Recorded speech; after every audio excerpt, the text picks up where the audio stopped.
तो very good afternoon to all of you students. कैसे हैं आप सभी लोग? मैं उम्मीद करता हूँ आप सभी लोग अच्छे होंगे।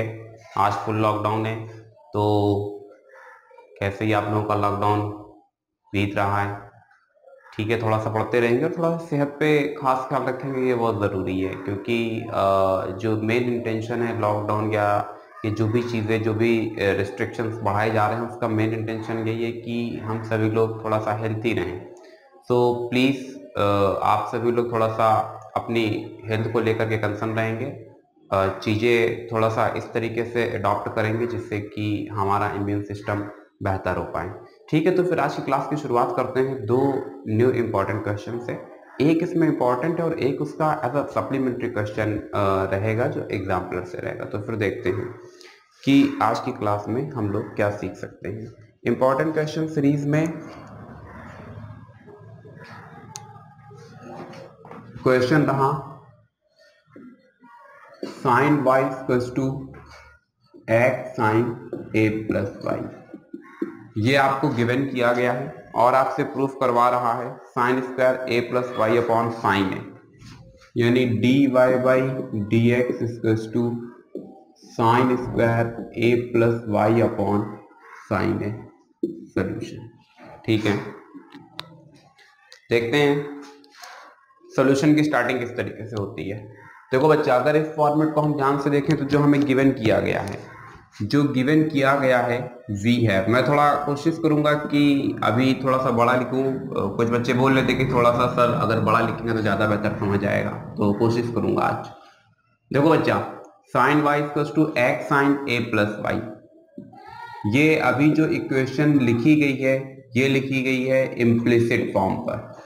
हम इसको क्या करेंगे, एक्सप्लिसिट पर कन्वर्ट कर देंगे। Then x equals to sine y upon sine a plus y.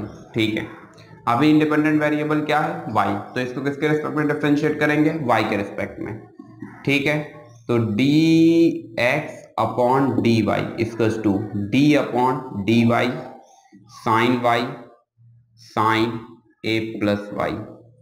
ठीक है, फिर देखते हैं यहां से इसको डिफरेंशिएट किया तो यहां पर क्वेश्चन रूल अप्लाई होगा, डिनोमिनेटर डिफरेंशिएशन ऑफ न्यूमरेटर, और बच्चा याद रखना डिफरेंशिएशन वाई के रिस्पेक्ट में हो रहा है, minus numerator differentiation of denominator whole upon denominator square whole upon denominator square. ठीक है, अभी हम क्या करेंगे, इसको थोड़ा सा और सिंप्लीफाई करेंगे। तो यहां से आपको देखने को मिलेगा sign a plus Y, sine Y का डिफरेंशिएशन कॉस वाई, माइनस यहां से आ जाएगा साइन वाई, और साइन वाई का डिफरेंशिएशन हो जाता है कॉस ए प्लस वाई। बच्चा यहां पर लगेगा चेन रूल, पहले पूरी बॉडी को डिफरेंशिएट करेंगे, ध्यान से समझेंगे। पहले क्या किया, पहले इस पूरी बॉडी को डिफरेंशिएट किया, अब इस इंटरनल पार्ट को डिफरेंशिएट करेंगे। जब इसको डिफरेंशिएट करेंगे तो ए का डिफरेंशिएशन 0 हो जाता है और वाई का differentiation d y by d x हो जाता है होल अपॉन, यहां से आपको देखने को मिलेगा sign square a plus y. ठीक है, इतनी बात समझ पाए क्या? इतनी बात बेहतर तरीके से समझ पाए? आगे बढ़ते हैं। ये जो भी पोर्शन हमें देखने को मिल रहा है इसको थोड़ा सा रीराइट करेंगे। और बच्चा यहाँ पर y का डिफरेंशिएशन 1 होगा क्योंकि ऑलरेडी हम लोग y के रिस्पेक्ट में कर रहे हैं ना कि x के रिस्पेक्ट में कर रहे हैं। तो यहाँ से हमको देखने को मिलता है sine a plus y into cos y minus sine y cos a plus y whole upon sine square a plus y. हाँ, ये देखो एक फॉर्मूला बन रहा है, sine a cos b minus cos a sine b, यानी इसको हम लिख सकते हैं क्या, sine a minus b whole upon sine square a plus y. Y से ये वाई कैंसिल होता है, इधर चल रहा है d x upon d y, then d x upon d y equals to this is known as sine a upon sine square a plus y. This is a final answer. ठीक है, ये जो क्वेश्चन है ये UP board में कई बार पूछा गया प्रॉब्लम है। यूपी बोर्ड में आया हुआ है 1992, 96, 99, 2002, 2004, 2005, 6 एंड 8। अब इसी का एक सिमिलर क्वेश्चन है NCERT एग्जाम्पलर से पिक किया जा रहा है। मेरे पास जो बुक है उस बुक से page number 111, question number 62, question number 62, page number 111, ये एग्जाम्पलर का क्वेश्चन है। बच्चा कहाँ का क्वेश्चन है? एग्जाम्पलर का। चलो देखते हैं क्वेश्चन में क्या मेंशन किया जा रहा है। x sin a plus y कहा गया, x sin a plus y plus sin a cos a plus y, sin a cos a plus y equals to 0। Then prove that, भाई क्या प्रूफ करके लाना है? क्या प्रूफ करके लाना है? dy by d x equals to dy by d x equals to sine square a plus y upon sine a. Sine square a plus y upon sine a. ठीक है, तो सोल्यूशन इसका स्टार्ट करते हैं उसी जगह से जो हमें गिवन किया गया है। गिवन क्या किया गया है? x sine a plus y plus sine a cos a plus y equals to 0। अभी ये जो इक्वेशन है किस फॉर्मेट पर है? इम्प्लिसिट फॉर्म पर है। हम क्या करेंगे? इस इक्वेशन को कंप्लीटली ट्रांसफर कर देंगे एक्सप्लिसिट फॉर्म पर। इसके लिए हमने क्या किया, एक पार्ट को यहीं पर रखा और दूसरे पार्ट को बच्चा हमने ट्रांसफर कर दिया। Then minus sine A, after then cos a plus Y, बस इतना ही। x की वैल्यू क्या आपको देखने को मिलती है? x की वैल्यू क्या आपको देखने को मिलती है? यहां से आपको देखने को मिलेगा minus sine a cos a plus y whole upon sine a plus y. ठीक है, इंडिपेंडेंट वेरिएबल इस बार क्या है? इंडिपेंडेंट वेरिएबल है y। इसका मतलब इसको किसके रिस्पेक्ट में डिफरेंशिएट करेंगे? y के रिस्पेक्ट में। x इक्वल्स टू, यहां से क्या तुम्हें देखने को मिलता है? माइनस का साइन है, अंदर जो बच रहा है वो क्या बच रहा है? cos a plus y upon sine a plus y. अभी हमें क्या करना है? इसको सिंपली डिफरेंशिएट करना है। अभी हमें क्या करना है? इसको सिंपली डिफरेंशिएट करना है। तो यहां से किसके रिस्पेक्ट में डिफरेंशिएशन पॉसिबल हो पाएगा? y के रिस्पेक्ट में। बच्चा इसको डिफरेंशिएट किया y के रिस्पेक्ट में तो माइनस का साइन है बाहर रहेगा, d अपॉन डी वाई। यहां से आपको देखने को मिलता है cos a plus y upon sine a plus y. ठीक है, यहां से वापस से क्या अप्लाई होगा बच्चा? अप्लाई होगा डिवीजन एल को, तो sorry division rule, sorry division L को नहीं, डिवीजन रूल अप्लाई कर देते हैं। क्या आता है? Denominator differentiation of numerator. हाँ, तो यहां से क्या बनता है? Denominator differentiation of numerator. Numerator क्या आ जाएगा? cos a प्लस वाई, फिर माइनस न्यूमरेटर यानी cos a plus y, differentiation of denominator. बच्चा इसको सीधे डिफरेंशिएट किए दे रहे हैं, cos a प्लस वाई मिल जाएगा, जगह नहीं है, होल अपॉन, यहां से क्या देखने को मिलता है? Sine square a plus y. ठीक है, आगे देखते हैं, आगे देखते हैं भाई।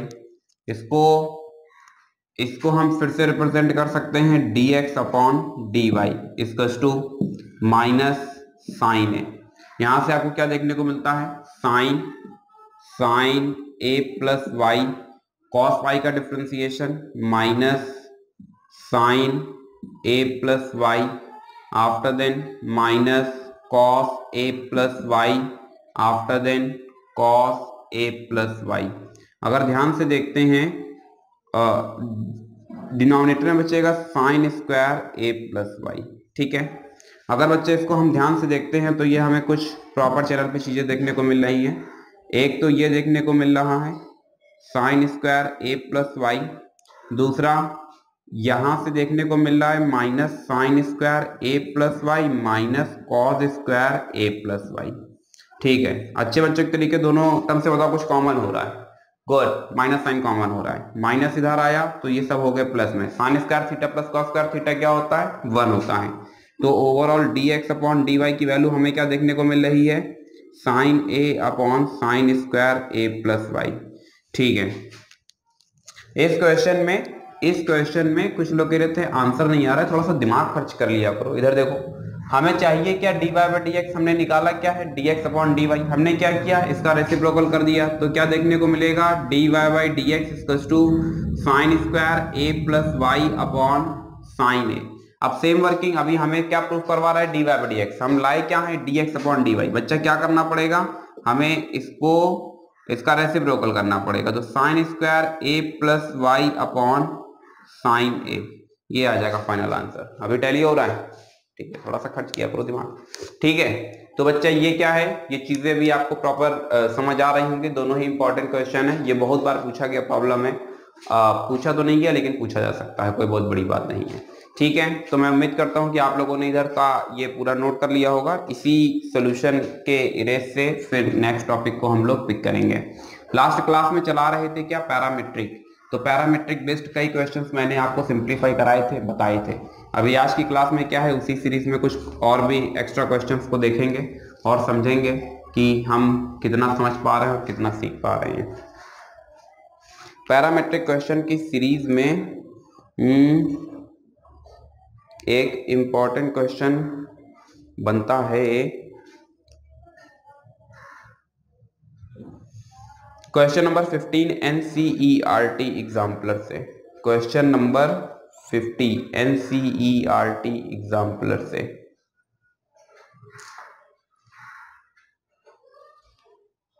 x equals to a sin 2t। देखो बच्चा क्वेश्चन नंबर 50 ये भी कहां से लिया गया है, एग्जाम्पलर से, ठीक है। तो क्वेश्चन नंबर 50 हम पिक कर रहे हैं, x equals to a sin 2t, a sin 2t inside the braces 1 plus cos 2t, 1 plus cos 2t। एक हिस्सा तो ये रहा, एंड करके फिर जरा दूसरा पार्ट भी मेंशन ही कर देते हैं, इसको भी इधर से हटा देते हैं, ठीक है। सेकेंड पार्ट इसी में दिया गया है, y equals to b cos 2t, y equals to b cos 2t inside the braces 1 minus cos 2t, 1 minus cos 2t, ये आपको गिवन किया गया है और आपसे प्रूफ करवा रहा है dy by d x at t equals to pi by 4 पर b बाई a, शायद यही प्रूफ करवा रहा है, t इक्वल्स टू, ठीक है, यही प्रूफ करवा रहा है। मेरे पास जो बुक है, इस बुक से पेज नंबर 110, पेज नंबर 110, ठीक है। सोल्यूशन स्टार्ट करते हैं। दो तरीके से प्रॉब्लम को इवैल्यूएट किया जा सकता है। केस नंबर 1 हम चाहें तो प्रॉब्लम को डायरेक्टली इवैल्यूएट कर सकते हैं with the help of the product rule, या फिर हम थोड़ा सा क्या है इसको पहले मॉडिफाई कर लेते हैं। अभी चलो देखते हैं कि क्या कर सकते हैं। Then x equals to a, बच्चा sin 2t को अंदर रन करा दो, देन sin 2t प्लस, यहां से आपको देखने को मिलता है sin 2t after then cos 2t, then x equals to a। ये जो पोर्शन है इसमें हमने क्या किया, 2 से मल्टीप्लाई और 2 से divide, after then cos 2t, ठीक है। यहां से x equals to a sin 2t plus 1 upon 2, ये वाला जो रीजन देखने को मिल रहा है इसको हम बोलते हैं sin 2 इंटू 2t। हाँ भाई, कुछ लोग कह रहे हैं सर कम समझ आ रहा है, थोड़ा और समझा दीजिए। अरे थोड़ा और समझ लीजिए, क्या हो गया बच्चा, एक आपने फॉर्मूला सीख रखा है, since sin 2 theta equals to 2 sin theta cos theta. तो देखो बच्चा 2 अपनी जगह पर है, थीटा का काम 2t कर रहा है, बाकी cos sin अपनी जगह पर है, तो यहाँ पर भी थीटा का काम क्या करेगा, 2t करेगा। ये वाला 2 अपनी पोजीशन पर है, sin भी अपनी प्रॉपर पोजीशन पर है। तो इससे पता चल रहा है कि जो यहाँ पर बात लिखी गई है वो एकदम सही लिख दी गई है। After then x equals to a, then sin 2t plus 1 upon 2, this is known as sin 4t। बच्चा अब इससे ज्यादा ये सिंप्लीफाई नहीं हो सकता है, अब हमें जरूरत किसकी है, इसको डिफरेंशिएट करने की है। इंडिपेंडेंट वेरिएबल बोलो क्या है, what is independent variable, good, t है, तो किसके रिस्पेक्ट में डिफरेंशिएट किया जाएगा, t के रिस्पेक्ट में डिफरेंशिएट किया जाएगा, ठीक है। आगे देखते हैं, तो dx upon dt equals to a, sin 2t को डिफरेंशिएट किया, देन 2 cos 2t, जबकि यहां से हमने इसको डिफरेंशिएट किया तो 1 अपॉन 2, यहां से देखने को मिलेगा 4 cos 4t। अरे बच्चा यहाँ पर चेन रूल अप्लाई किया गया है, पहले पूरी बॉडी को डिफरेंशिएट किया गया, फिर इंटरनल पार्ट को डिफरेंशिएट किया गया है। इंटरनल पार्ट से ही निकला है क्या 4, और जबकि पूरी बॉडी से निकला है cos। 2 से ये 2 हो जाता है cancel, then dx upon dt की वैल्यू हमारे पास क्या जाती है 2 कॉमन हो जाता है, a बाहर ही है, यहाँ से आपको देखने को मिलेगा 2 से 4 कैंसिल हो रहा है, देन cos 2t और प्लस cos 4t ड्रॉप कर देते हैं इसी जगह पर। इसी जगह पर क्या कर देते हैं बच्चा, ड्रॉप कर देते हैं। इसी सॉल्यूशन में आगे बढ़ते हैं, और इस बार हमने क्या किया,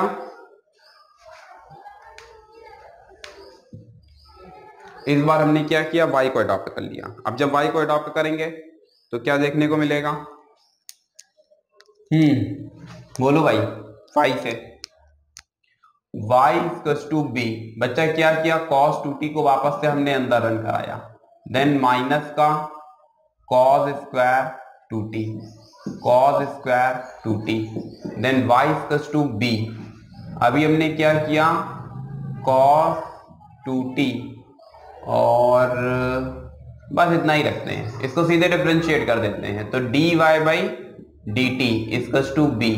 बच्चा cos 2t माइनस का 2 sin 2t माइनस का, फिर देखो 2 आगे आ जाएगा, तो यहां से अब आपको देखने को मिलेगा cos 2t और फिर cos 2t से मिल जाता है minus minus plus sin 2t और फिर 2t से मिल जाता है 2। तो ओवरऑल इसमें चेन रूल अप्लाई हुआ है, पहले पावर 2 को सिंप्लीफाई किया गया, फिर cos 2t को सिंप्लीफाई किया गया, फिर इंटरनल पार्ट 2 को सिंप्लीफाई किया गया। ठीक है, वैसे भी मैंने इसके पहले आपको सिखा रखा है, हमेशा याद रखेंगे, अगर कभी भी हम कहेंगे d by d x sine square x, तो बच्चा आपका आंसर आएगा साइन 2x। जबकि हम कभी भी बताते हैं कि d by d x cos square x, तो आप क्या बताएंगे, आप बताएंगे सर माइनस का साइन 2x। स्टैंडर्ड रिजल्ट है, सीधे याद रखेंगे तो आपको स्पीड मिलेगी सॉल्व करते वक्त। अभी अगर यहाँ से हम देखते हैं तो ये हमको देगा माइनस का साइन 2x, x का हम 2t कर रहे हैं तो मतलब हमको माइनस का साइन 4t यहाँ से देखने को मिल जाएगा। और वैसे भी अगर आप इतना पोर्शन पिक करते हैं तो आपको प्रॉपर देखने को मिल रहा है। यहाँ से dy by dt equals to b, ये अपनी जगह पर रहेगा साइन 2t प्लस ये वाला 2 आगे आ जाता है, यहाँ से आपको देखने को मिलता है साइन 4t। अभी हमने क्या किया, 2 को भी बच्चा इसी जगह से कॉमन कर लिया, हटाओ ये सब यहाँ से, ठीक है 2 आ गया। निकालना क्या है, dy बाई डी एक्स निकालना है। निकाल क्या दिया है, dy by d T and dx upon dt लिख दिया जाए। v है, क्या है हमारे पास, बहुत बढ़िया, dy by d x equals to dy by d t whole upon dx upon dt। क्या इतनी बात समझ पाए, क्या इतनी बात बेहतर तरह से समझ पाए, ठीक है। फिर आगे देखते हैं, यहां से dy बाई डी टी की वैल्यू बोलो जल्दी से, बोलो भाई फटाफट, what is the value of dy by d t, good 2b minus sine 2t plus sine 4t whole upon dx upon dt 2a cos 2t plus cos 4t। अभी यहां से देखो बच्चा कुछ कैंसिल वैंसिल होता है, बिल्कुल होता है, 2 से 2 कैंसिल होता है, इसके बाद कुछ नहीं कैंसिल होगा, ठीक है। इधर से इस सोल्यूशन को रफ कर रहे हैं, नोट कर लिया होगा, ठीक है।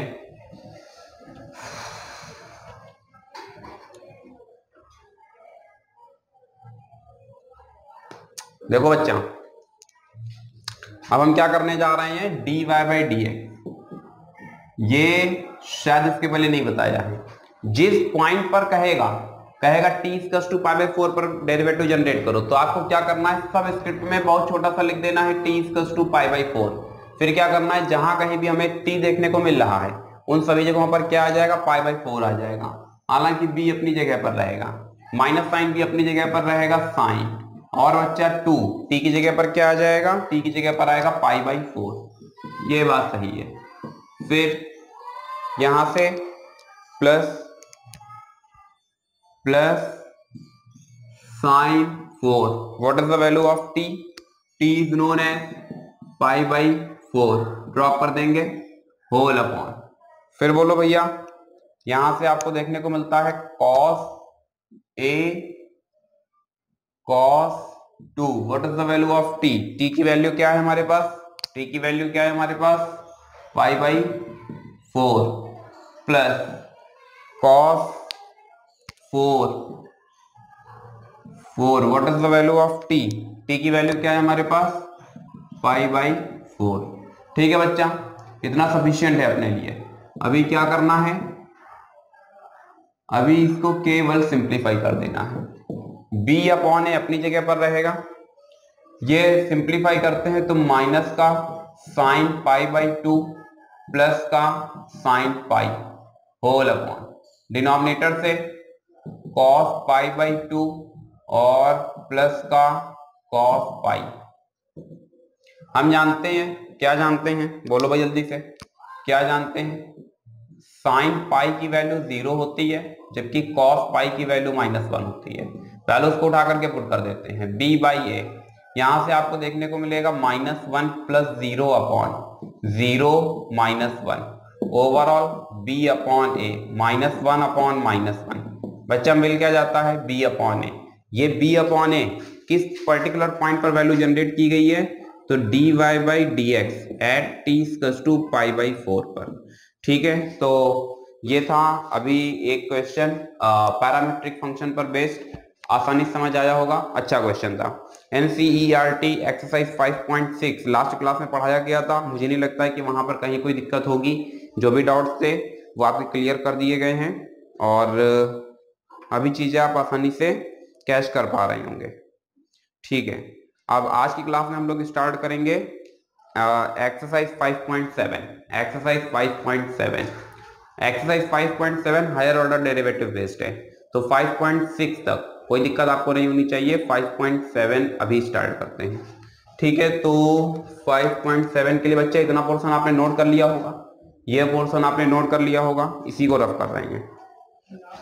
फटाफट हाथ चलाते रहेंगे क्योंकि बहुत कम समय में बहुत ज्यादा सीखने की जरूरत है। डिफरेंशिएशन टॉपिक अपना चल रहा था, डिफरेंशिएशन चल रहा था, क्या मतलब चल रहा है, और टॉपिक का नाम क्या है? डिफरेंशिएशन। तो डिफरेंशिएशन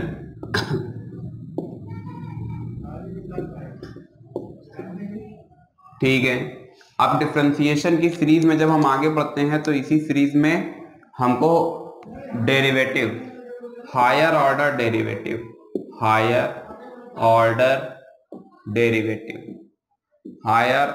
डेरिवेटिव्स की बात करते हैं। अब हायर ऑर्डर डेरिवेटिव्स समझने के लिए, ठीक है, थोड़ा सा इस ब्लॉक को जल्दी से नोट करेंगे, फिर इसको आगे एक्सप्लेन करते हैं। ठीक है, नोट किया, इसको भी रफ कर रहे हैं। 2 स्टैंडर्ड रिजल्ट याद रखेंगे इसी तरीके से, 2 स्टैंडर्ड रिजल्ट इसी तरीके से याद रखेंगे।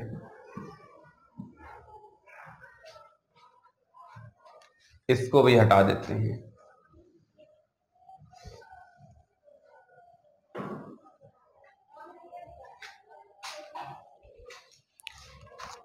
एक होमवर्क दे रहे हैं, पैरामीट्रिक फंक्शन बेस्ड है, देखते हैं कितने लोग कर पाएंगे। इक्वेशन ऑफ इलिप्स, जिन भी लोगों ने क्लास 11th अच्छी तरीके से पढ़ा होगा वो इस प्रॉब्लम को आसानी से अटेम्प्ट ले सकते हैं। जिन लोगों ने मुझसे पढ़ा होगा तो मैंने पर्टिकुलर इसके लिए पैरामीट्रिक इक्वेशन क्या होती है और उसके कोऑर्डिनेट सब आपको डिफाइन कर रखा है, तो फिर 11th वाली कॉपी उठा करके देख लेंगे तो आपको आसानी समझ आ जाएगा। Equation of ellipse x² upon a² plus y² upon b² equals to 1 के लिए आपको पैरामीट्रिक, सबसे पहले तो आपको पैरामीट्रिक इक्वेशन बताना है। इस इलिप्स के लिए पैरामीट्रिक इक्वेशन क्या होगी, आफ्टर देन आप उस पैरामीट्रिक इक्वेशन की मदद से you have to find out the derivative dy/dx। ठीक है, पूरा क्वेश्चन समझ आ गया है। सीधे इसको डिफरेंशिएट नहीं करना है, आपको सबसे पहले इस इलिप्स का पैरामीट्रिक इक्वेशन लिखना है। उसके बाद में क्या करना है, आपको उन पैरामीट्रिक इक्वेशंस की हेल्प से dy/dx जनरेट करना है।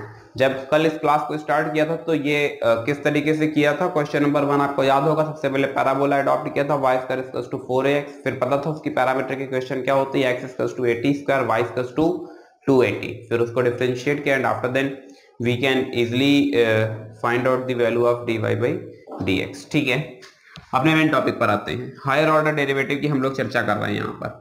हायर ऑर्डर डेरिवेटिव, कोई एक फंक्शन है हमारे पास y equals to f x, ठीक है, कोई एक फंक्शन है हमारे पास y equals to f x. हमने क्या किया, इसको एक बार डिफरेंशिएट किया तो हमको मिलता है dy बाई डी एक्स। इसको बोलते हैं फर्स्ट ऑर्डर डेरिवेटिव। हमने क्या किया, इस रिजल्ट को एक बार और डिफरेंशिएट कर दिया। तो जब इस रिजल्ट को हम एक बार और डिफरेंशिएट करते हैं तो ये बन जाता है dy by d x, dy by d x. इसी को हम लिखते हैं d2y अपॉन dx2। इसको बोलते हैं second order derivative, second order derivative. इस रिजल्ट को हमने क्या किया, एक बार फिर से डिफरेंशिएट कर दिया। तो d2y अपॉन dx2 को एक बार फिर से डिफरेंशिएट किया तो हमें यह देखने को मिलता है। इसको हम लिखते हैं d3y अपॉन dx3। बच्चा इसको नाम देते हैं थर्ड ऑर्डर डेरिवेटिव। कोई दिक्कत यहां तक? तो इस तरीके से इसको हम चाहें तो आगे और भी प्रोसीड करा सकते हैं। आगे जब हमने इसको प्रोसीड कराया तो हमें पता चला dny अपॉन dxn। अगर इसको एक्सपेंड करना चाहें तो इसका मतलब होगा dn minus 1y upon dxn minus 1। और इसको हम नाम क्या देंगे, nth ऑर्डर डेरिवेटिव। बोलो जल्दी से, क्या नाम देंगे, nth ऑर्डर डेरिवेटिव। क्या नाम देंगे, nth ऑर्डर डेरिवेटिव। अब दो चीजें यहां से और समझनी होगी। फंक्शन जो हमारे पास चल रहा है वो y equals to f x हमने ले रखा है। अगर हम d by d x run कराते बोथ साइड तो एक्चुअल में फॉर्मेट हमारे पास ये आ जाता। इसको हम एज इट इज रखते हैं और ये जो D by d x F x है इसको कई बार हम ये भी रिप्रेजेंटेशन देते हैं एफ डैश एक्स, कई बार इस तरीके से भी लिख देते हैं। तो ये डेरिवेटिव को रिप्रेजेंट करता है। तो इस भी आप पर अगर हम इसको रिप्रेजेंट करना चाहें d2y अपॉन dx2 को, तो d2y अपॉन dx2 को f डबल डैश एक्स से रिप्रेजेंट कर देंगे। इसको हम किससे रिप्रेजेंट करेंगे, f ट्रिपल डैश एक्स से। इसको हम किससे रिप्रेजेंट करेंगे, nx से। बात समझे या नहीं समझे? अब ये जो नोटेशन है इस नोटेशन के अकॉर्डिंग इसको भी रिप्रेजेंट कर सकते हैं। तो फिर इसका मतलब ये हुआ कि इसको हम लोग ये भी लिख सकते हैं। तो फिर इसका मतलब ये हुआ कि इसको हम लोग ये भी लिख सकते हैं। इतना ही नहीं बच्चा, ये जो रिप्रेजेंटेशन चल रहा है, ये जो रिप्रेजेंटेशन y1 थोड़ा सा कम ही कंसीडर करना क्योंकि फंक्शन पढ़ाएंगे तो फिर 1 की वहां जरूरत पड़ेगी। ये वाला जो रिप्रेजेंटेशन चल रहा है इसको कई बार y1 से भी रिप्रेजेंट करते हैं, y डैश से भी रिप्रेजेंट करते हैं। एक डैश लगा है मतलब एक बार डिफरेंशिएट किया गया है, दो डैश लगे हुए मतलब दो बार डिफरेंशिएट किया गया है। अगर इस थ्योरी को हम अडॉप्ट कर लेते हैं तो बच्चा देखो इसका तो यही रहेगा, इसमें कुछ नहीं हो सकता है। हाँ, इस रिप्रेजेंटेशन में इसको y ट्रिपल डैश भी लिखा जा सकता है या फिर इसको y3 भी लिखा जा सकता है। इस रिप्रेजेंटेशन में इसको y डबल डैश भी लिखा जा सकता है या फिर y2 भी लिखा जा सकता है। ये ऐसे लिख करके आए हैं या फिर इसको बता सकते हैं yn या फिर yn, both are absolutely correct. बात समझे या नहीं समझे? तो ये क्या है, ये वेरियस टाइप ऑफ रिप्रेजेंटेशन है of higher order derivative. Higher order derivative को हम लोग कितने तरीके से कितने तरीके से रिप्रेजेंट कर सकते हैं, अभी एक्सप्लेनेशन तो आगे आने वाला है। चलो ठीक है, एक क्वेश्चन अडॉप्ट करेंगे जिससे कि बात आपको जरा ज्यादा समझ आएगी। क्वेश्चन होमवर्क नोट कर लिया होगा, इसको रफ कर देते हैं। एक क्वेश्चन पिक करते हैं, एकदम आसान सा है। y equals to x to the power 5। हमने क्या किया, इसको एक बार डिफरेंशिएट किया। तो जब पहली बार डिफरेंशिएट करेंगे तो d by d x both side run करा दिया, x टू द पावर 5। बच्चा 5 आगे आ जाता है और फिर क्या होता है x टू द पावर 4। ये रिजल्ट किसका है, dy बाई डी एक्स का है। अभी हमने क्या किया, बोथ साइड फिर से d by d x run करा दिया। जैसे ही हमने both side d by d x run कराया तो जो बॉडी ऊपर चल रही है वो देखो एज इट इज कॉपी कर दिया है 5x टू दी पावर 4। ये लिखा जा सकता है d2y अपॉन dx2। ये बच्चा देखो रिप्रेजेंटेशन यहाँ सिखा करके आ रहे हैं और यहाँ पर 5 बाहर आ जाता है, d by d x x to the power 4। यहां से देखो 5 इंटू 4x क्यूब माने 20x cube and this is known as d2y upon dx2। क्या इतनी बात समझ पाए? क्या इतनी बात बेहतर तरह से समझ पाए? फिर आगे देखते हैं बच्चा। यहां से इसको एक बार हमने और डिफरेंशिएट किया तो d2y अपॉन देखो dx2 अपनी जगह पर रहेगा और ये 20x³ भी अपनी जगह पर रहेगा और बोथ साइड हम रन करा देंगे क्या, d/dx, इधर भी रन कराया और इधर भी d/dx रन करा दिया। तो यहां से हमको देखने को मिलता है d3y अपॉन dx3, ये 20 जो चल रहा है इसको बाहर रखा, ये 3 आगे आया और ये आ जाता है x²। अब एक्चुअली 20 जो था वो 20 वास्तव में था क्या, 5 × 4। तो एक काम करते हैं, इसको 5 × 4 × 3 ये लिखना थोड़ा सा ज्यादा बेहतर रहेगा बजाय ये 60 के। तो 5 × 4 × 3 × x² d3y अपॉन dx3। फिर आगे देखते हैं, इसी सीरीज में फिर आगे देखते हैं। इसी बॉडी को हमने बच्चा क्या किया, एक बार फिर से डिफरेंशिएट करा दिया। तो d/dx इधर भी रन कराया और d/dx इधर भी रन करा दिया। अरे भाई यहां से आपको देखने को मिलता है d4y upon dx4 equals to 5 × 4 × 3 और यहां से बच्चा d/dx x², इसको डिफरेंशिएट किया तो 5 4 3 2, बस एक x और मिल जाएगा। यहां से d4y अपॉन dx4। एक बार इसी बॉडी को हमने फिर से डिफरेंशिएट कर दिया तो ये आपको देखने को मिलेगा d4y upon dx4 equals to 5 4 3 2 after then x। यहां से d/dx इधर भी रन करा दिया और d/dx इधर भी हमने रन करा दिया। ठीक है, तो ये बना देता है d5y upon dx5 equals to यहां से 5 4 3 2 आफ्टर देन 1। इसको बोलो क्या लिख सकते हैं, 5 4 3 2 1, 5 4 3 2 1। कोई बता पाएगा व्हाट इज दिस? 5 4 3 2 1 बच्चा, this is known as the 5 factorial. Factorial आप जानते हैं क्या होता है, product of first and natural number. तो फर्स्ट 5 नेचुरल नंबर यहाँ पर आपको दिख रहे हैं 1 2 3 4 5। तो इसका मतलब क्या है, इसका मतलब एकदम आसान सा है कि इसको हम लिख सकते हैं d5y upon dx5 equals to 5 factorial. ये रहा आपका फाइनल आंसर। 2-3 कंक्लूजन इस इंपॉर्टेंट क्वेश्चन से हमको देखने को मिलते हैं। सबसे पहला नंबर, अगर कोई nth डिग्री का पॉलिनोमियल है तो हम उसको मैक्सिमम कितने टाइम्स तक डिफरेंशिएट कर सकते हैं, 5 टाइम्स तक, मतलब n टाइम्स तक डिफरेंशिएट कर सकते हैं अगर वो nth डिग्री का पॉलिनोमियल है। 5 डिग्री का पॉलिनोमियल लिया बच्चा, तो 5 डिग्री के पॉलिनोमियल पे हमने उसको कितनी बार मैक्सिमम डिफरेंशिएट किया, 5 टाइम। अगर इससे ज्यादा बात करते हैं तो फिर क्या हमें देखने को मिलता है, मान लेते हैं कि इसको हमने एक बार फिर डिफरेंशिएट कर दिया तो जाहिर सी बात है कि अभी आंसर क्या दे देगा, 0। फिर 7th 8th 9th 10th जितने भी हायर ऑर्डर डेरिवेटिव होंगे वो सब 0 में कन्वर्ट हो जाएंगे। तो बच्चा हमको क्या पता चलता है कि किसी भी पॉलिनोमियल को हम मैक्सिमम उसकी पावर तक ही डिफरेंशिएट कर सकते हैं। डिग्री 5 का पॉलिनोमियल था तो ऑर्डर 5 तक ही हम जनरेट कर सकते हैं। डिग्री 10 का पॉलिनोमियल होगा तो ऑर्डर 10 तक ही डिफरेंशिएट किया जा सकता है। डिग्री 100 का पॉलिनोमियल होगा, ऑर्डर 100 तक ही जनरेट किया जा सकता है। इससे आगे के हायर ऑर्डर क्या हो जाते हैं, 0 हो जाते हैं।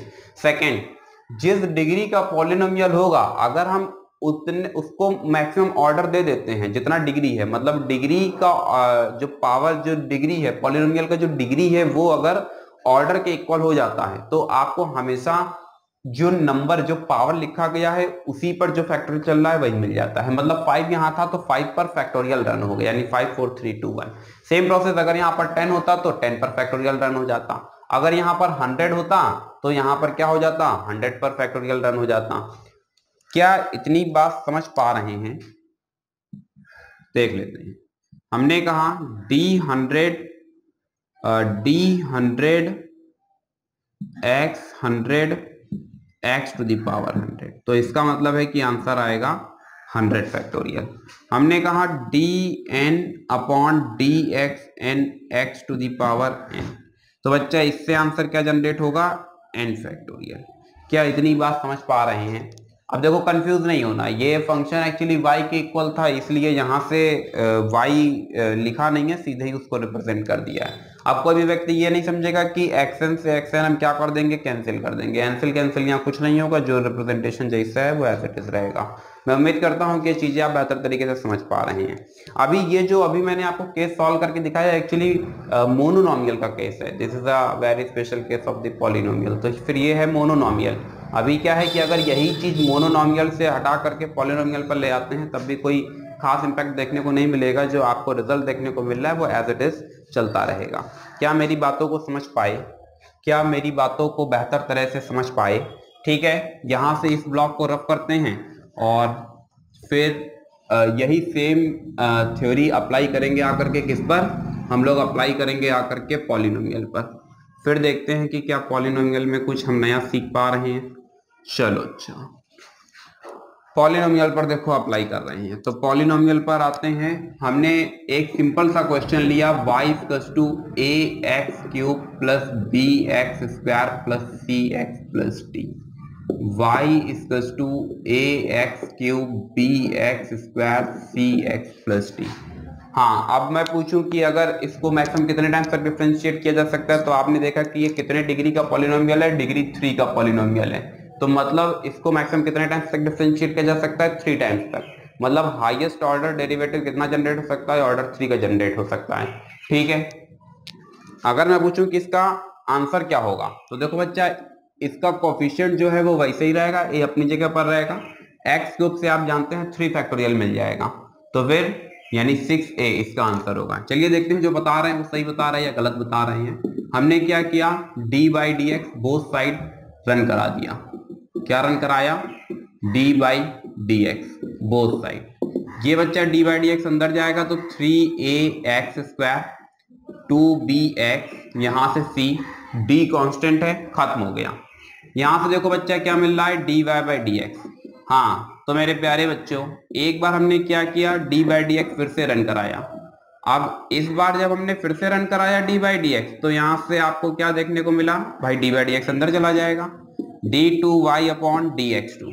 यहां से आपको देखने को मिलेगा 3a, एक्स स्क्वायर का डिफरेंशिएशन आप सभी जानते हैं 2x होता है, 2b x का डिफरेंशिएशन 1 होता है, यहां से 1 प्लस c की वैल्यू क्या है 0, यहां से d2y upon dx2 equals to 6ax या फिर इसको 3 into a into 3 into 2 into x ये लिख देते हैं। थोड़ा सा अजीब सा लग रहा है मगर क्या ही किया जाए। d by d x d2y upon dx2 equals to, यहां से a 3 2 बच्चा ये सब तो कांस्टेंट है, और d बाई डी एक्स एक बार x के साथ गया तो ये दे देगा, एक बार 2b के साथ में जाएगा तो क्या हो जाएगा, कांस्टेंट हो जाएगा। कांस्टेंट पहचानने का तरीका बताओ जल्दी से, कांस्टेंट पहचानने का तरीका फटाफट बताएंगे। कांस्टेंट में कई बार कहा है कि जो वेरिएबल डिनोमिनेटर में यहां पर आपको देखने को मिल रहा है, अगर वो यहां पर इन्वॉल्व नहीं है तो फिर जो भी बॉडी यहां लिखी गई है वो क्या है, कांस्टेंट है। जैसे कि इस बार यहां पर क्या दे दिया गया है, 2b दे दिया गया है, तो फिर ये क्या है, कांस्टेंट है। डिफरेंशिएशन सीरीज में याद रखना x y z, x y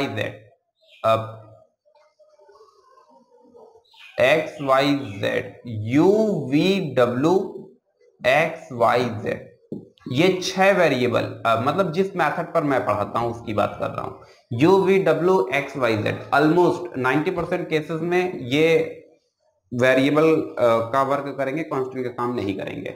या तो ये डायरेक्टली किसी फंक्शन को रिप्रेजेंट कर रहे होंगे, फंक्शन के रिप्रेजेंटेटिव होंगे, या फिर ये किसी डिपेंडेंट या इंडिपेंडेंट वेरिएबल। कहने का मतलब ये है जैसे y इक्वल्स टू fx, जैसे हमने ये लिया।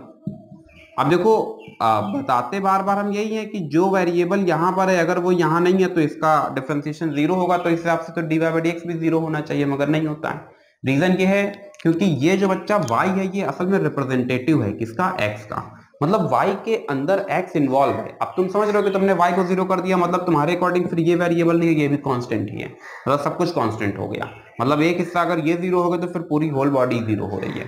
बात समझे या नहीं समझे? तो इसलिए यहाँ पर y खत्म नहीं होता है। सेम वर्किंग सेम प्रोसेसिंग, आपको याद होगा लॉगरिथम वाले क्वेश्चंस में हम लोग u मान लेते थे, v मान लेते थे, तो फिर देखो u का डिफरेंशिएशन x के रिस्पेक्ट में 0 नहीं होता था। क्यों नहीं है? क्योंकि अगर हमारे पास क्वेश्चन दिया गया है x to the power y plus y to the power x equals to a to the power b, तो ये u रहा, ये v रहा।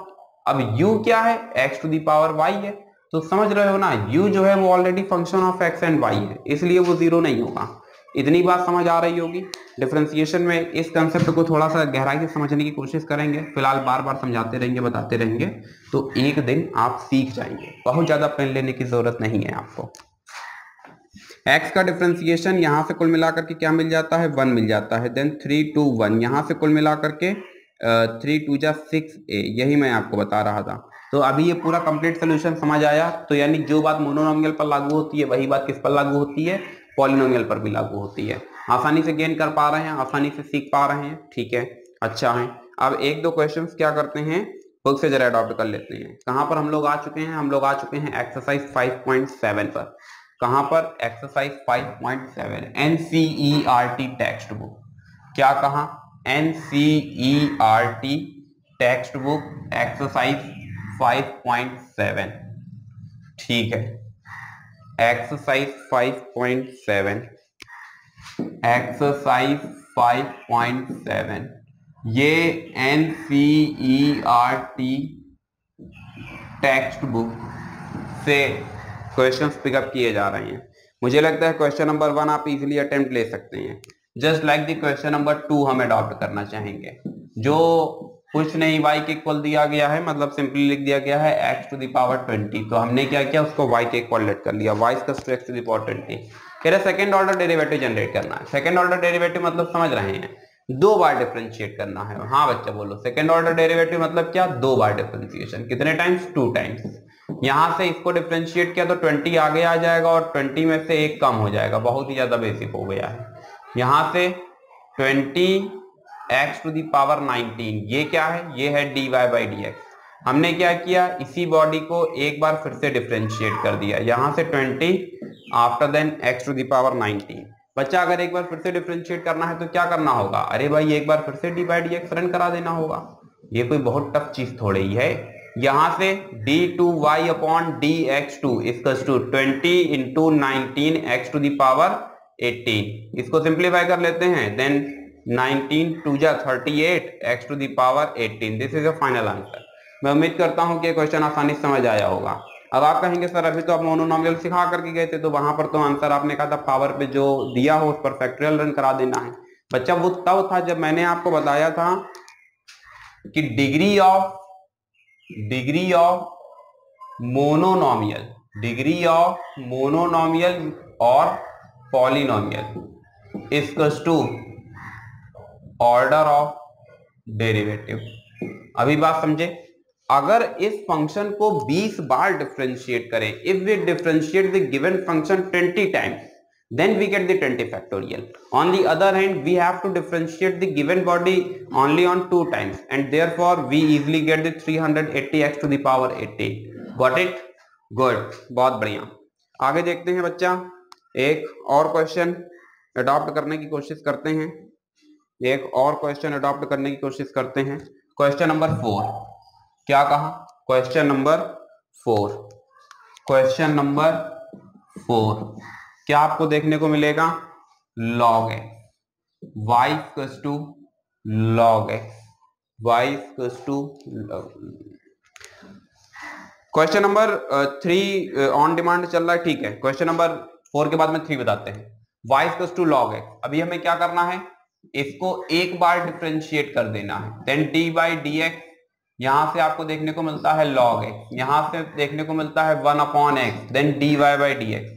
बच्चा हर बार की तरीके इस बार भी क्या करेंगे, इसको एक बार फिर से डिफरेंशिएट कर देंगे। इसके लिए हमें क्या करना होगा, dy by dx रन करा देना होगा।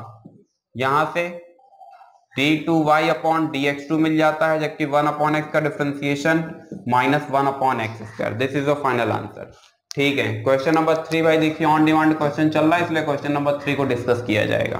क्वेश्चन नंबर 3 में क्या कहा जा रहा है, x cos x y equals to x cos x। बहुत टिपिकल क्वेश्चन नहीं है। एक बार इसको डिफरेंशिएट किया, then dy dx x into cos x। हमने क्या किया, यहाँ पर प्रोडक्ट रूल लगा दिया, first differentiation of second plus second differentiation of first, ठीक है। cos x का डिफरेंशिएशन माइनस साइन x, जबकि यहां से क्या देखने को मिलता है, cos x। कितने टाइम्स इसे डिफरेंशिएट करना है, 2 टाइम्स डिफरेंशिएट करना है। कितने टाइम्स डिफरेंशिएट कर पाए हैं, वन टाइम डिफरेंशिएट कर पाए हैं। तो फिर क्या करना होगा, एक बार और डिफरेंशिएट करना होगा। एक बार और डिफरेंशिएट करने के लिए क्या करना होगा, जो अभी हमारे पास रेस्ट बॉडी है इसमें डी बाई डी एक्स हम एक बार और आगे रन करा देंगे, यानी x sine x plus cos x. बच्चा अभी हमें क्या करना है, इसको लिख देना है d two y upon d x two. क्या लिख देना है, d two y upon d x two equals to, यहां से बोलो जरा, इस जगह से बोलो जरा, ये माइनस साइन बाहर आ जाएगा, d by d x, x sine x plus d by d x, यहां से कॉस एक्स, यहां से d two y upon d x two equals to minus, ये फर्स्ट ये सेकेंड, तो फर्स्ट डिफरेंशिएशन ऑफ सेकेंड, सीधे कर रहे हैं बच्चा, स्पेस नहीं है, साइन एक्स का differentiation cos x plus sine x, cos x का डिफरेंशिएशन माइनस साइन एक्स। एक काम करते हैं, इसको थोड़ा सा एक्सपेंड कर देते हैं, तो माइनस का x cos x minus sine x minus sine x, overall हमको मिल क्या जाता है minus x cos x minus two sine x, और ये जो है ये एक्चुअली वाई डबल डैश है। तो मैं उम्मीद करता हूं कि ये आज की क्लास आपको पसंद आ रही होगी, क्वेश्चंस आप इजीली अटेम्प्ट ले पा रहे होंगे। आप एनसीईआरटी टेक्स्ट बुक एक्सरसाइज 5.7 से अप टू क्वेश्चन नंबर 10 तक, बस बहुत ज़्यादा नहीं, अप टू क्वेश्चन नंबर 10 तक आपको अटेम्प्ट लेना है, और इसके आगे के जो बचे हुए क्वेश्चंस हैं फिर हम लोग नेक्स्ट क्लास में डिस्कस करेंगे। आज के लिए बस इतना ही। स्वस्थ रहिए, मस्त रहिए। Thank you so much for this class.